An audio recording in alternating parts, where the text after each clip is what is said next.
From the University of Florida's College of Journalism and Communications, you're watching WUFT News.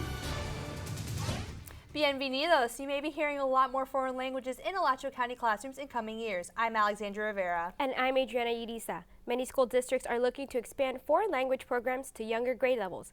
WUFT's Gabrielle Peterson joins us in the newsroom with more. As part of his vision for improving local schools, the new Alachua County Superintendent hopes to implement a foreign languages program into more elementary, middle, and high schools. Students could learn to read, speak, and write some foreign languages, and possibly sign language. And many educators believe it's best to start early. Although her 2-year-old son isn't ready for school, Jana Weiler says he's already started learning a second language. He's learning French right now. And she thinks it will be helpful in more than one way. I think it's really important for their brain development and for their understanding we live in a global world. Alachua County Schools Superintendent Owen Roberts agrees. In his system improvement plan, Roberts hopes to implement a global education magnet to teach students different languages and cultures. The foreign language program will start here at Metcalf Elementary, then expand to other middle and high schools. The plan is for students to start learning Spanish in elementary, French in middle school, and either German or Chinese in high school. Other than improving a child's language skills, linguistics experts say studies show that learning another language also enhances a child's performance in other classes.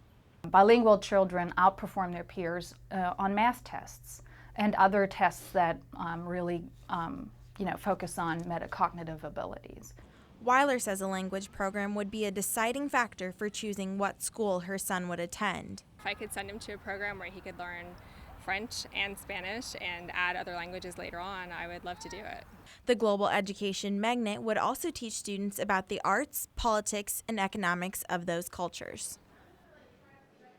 The foreign language program at Metcalf Elementary might start in the fall of 2016. The ultimate goal of Superintendent Roberts' program is to help students with their career paths and encourage students to be productive and contributing to the global community. Reporting live from the WUFT newsroom, Gabrielle Peterson. A worker at a fertilizer plant in the Tampa area is in critical condition after he fell into a tank of phosphoric acid. The general manager of the Riverview Mosaic plant says the man was pulled from the tank and the hot acid washed off, but he suffered severe burns over most of his body and was taken to Tampa General Hospital. The accident is under investigation and safety procedures are being reviewed with all employees. The Riverview plant makes a variety of products including fertilizers, acids, and fluoridation ingredients. A trial is underway for 3 more former Florida A&M band members charged in the 2011 hazing death of Robert Champion. These 3 defendants are being tried together and each faces up to 15 years if convicted of both manslaughter and felony hazing counts. Another haze victim took to the stand to recount the beating she went through, along with Champion and others. The worst may be over for a massive brush fire in South Florida thanks to the weather. Firefighters have been battling the flames in Miami-Dade County since Sunday. Yesterday, Mother Nature decided to help out and the rain needed arrived. The rain extinguished the flames and moistened the ground, making it harder for the fire to spread. The raging fire burned more than 2,100 acres, but is now 60% contained. Well, today was a warm and beautiful day to spend outside North Central Florida. UF forecaster Peter Gay Shearwood is in the Weather Center. Peter Gay, will the mostly clear skies stick around for tonight? Adriana and Alexandra, our skies will gradually become partly cloudy throughout the night, but here's a look at my time lapse. We do see a few clouds rolling in from the west already, and they will continue to roll in for the remainder of the evening. Now, let's say you're heading out to watch the Gators take on the Florida State Seminoles. You're in store for beautiful conditions across North Central Florida. Around 7 o'clock, just when the first pitch takes off, temperature will peak around 78 degrees. And look at those temperatures tonight, dropping down to 65 by 2 o'clock. Now, our clouds will gradually build throughout the skies, and it will just be another nice night across North Central Florida. Coming up on my main weather forecast, I'll let you know when those showers will return across North Central Florida. Back to you. Thanks, Peter Gay. Travelers have brought cases of measles to South Florida this spring. Another reminder why doctors stress the need for childhood immunizations. And as WUFT's Jessica Barreto reports, an annual campaign is underway to encourage parents to keep their kids current with recommended shots. Childhood vaccinations are controversial in some circles, but study after study shows side effects are very rare and benefits are almost universal. A study published yesterday in the journal of the American Medical Association is the latest piece of research to debunk the myth associating the measles, mumps, and rubella vaccine with autism. Some people, yes, they have bad reactions to vaccines. More likely than not, though, it will save your child's life. This week, the Florida Department of Health is trying to encourage parents across the country to get their children vaccinated as part of National Infant Immunization Week. Important vaccines include the polio, hepatitis B, and flu vaccine, and experts say a trip to your pediatrician's office could be life-saving. Vaccinations are especially important in combating contagious diseases like the measles. Recently, there's been an outbreak in South Florida with 4 documented cases involving a teen who failed to get vaccinated. The measles is highly contagious. So if you're susceptible, not vaccinated, and you're in the same room, then you are highly likely, 90% plus, likely to get the measles. Even if that person with the measles leaves the room and you just wander in 3 or 4 hours later. Sade Allreed, mother of 2-year-old Finn, says the frightening possibility of diseases is the reason she keeps up with vaccinations. It's painful, and it's kind of scary when you take your kids in to get their shots. But yeah, it's very important for me. If you're looking to get your child vaccinated, the Florida Vaccines for Children program provides vaccines to children through 18 years of age who meet program eligibility at no cost to the parent or guardian. Jessica Barreto, WUFT News.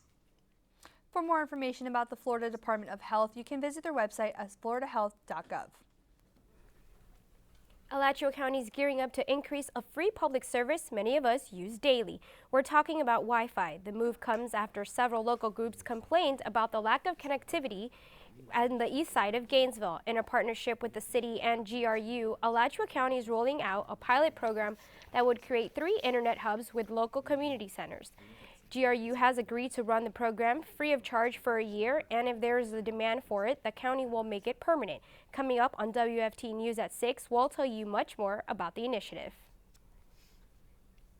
$1 million donation leads to serious monkey business. Jungle Friends Primate Sanctuary has been creating new homes for monkeys for years, but today they accomplished something new. WT's James Torres joins us in the studios. James, you spent the day at the sanctuaries. What did you learn? Adriana, Alex, we know that the sanctuary isn't new to rescuing animals, but today is the largest class that they've ever received. This class of tamarins will mark history for Jungle Friends. It's work that's been a year in the making, and finally, they're welcomed with open arms by the sanctuary staff. It's a big day for Jungle Friends Primate Sanctuary. The facility in Alachua County is known for taking in monkeys from research labs and retiring them, meaning giving them a life free from experiments. They come from a lab, you don't really know what state they're going to be in. You don't know what to expect in terms of their personality, how they adjust to the sanctuary. Obviously this is a huge step up from anything they've ever experienced before. Today's retirement was something the sanctuary has never experienced before either. 33 new cotton-top tamarins came from a university, the largest class the sanctuary has ever received. I have been contacted by labs in the past that asked me if I could take the monkeys or they would have to euthanize them. But people would need a special permit to kill these tamarins, which are considered to be a critically endangered species. The new cotton-top tamarins will be living in an environment just like the one you see around me. They'll have the ability to roam outdoor as well as indoors. Now, these guys are fresh out of a lab, so it's going to take them some time to get situated before they can experience the freedom of being outdoors. The university prefers not to be named, but it spent more than $1 million for Jungle Friends to expand by 20 acres and provide retirement care. Many of these monkeys have been living in small cages their whole lives, and they traveled in these crates. They'll need about 48 to 72 hours to adjust completely until they can finally go bananas. Now, Carrie Bagnall started the sanctuary with just 13 monkeys. Today, it's expanded to more than 200, and staff say they expect to hit the 300 milestone by the summer. Thanks, James. WUFT News First at 5 is just getting started. Coming up, a website that can tell you exactly what's in your makeup. And a brand based on living a sunny lifestyle has some customers not so happy. Stay with us.